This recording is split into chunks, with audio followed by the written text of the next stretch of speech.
শুধু দুর্নীতি ও রাজনৈতিক এজেন্ডা বাস্তবায়ন করতেই দেশের বেশিরভাগ বেসরকারি পাঠাগার গড়ে উঠেছে বলে মন্তব্য করেছেন সাংস্কৃতিক উপদেষ্টা মোস্তফা সরওয়ার ফারুকী। বুধবার সকালে রাজধানীর জাতীয় জাদুঘরে জাতীয় গ্রন্থাগার দিবস 2025 উদযাপন উপলক্ষে সংবাদ সম্মেলনে তিনি কথা বলেন।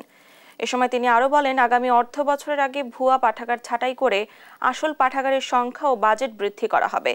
যে সকল পাঠাগার ব্যক্তি নামে গড়ে তোলা হয়েছে সেই পাঠাগারগুলোর নাম পরিবর্তনে এরই মধ্যে মন্ত্রণালয় কাজ করছে বলে জানান তিনি।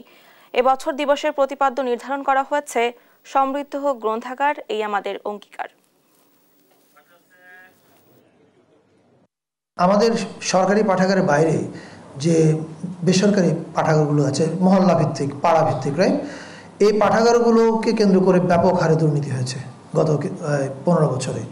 এবং এমন অনেক জায়গাও আমরা তদন্ত করে পেয়েছি যে লাইব্রেরি বলতে কিছু এক্সিস্ট করে না, কিন্তু সে 7 লাখ টাকা 8 লাখ টাকা অনুদান পেয়েছে।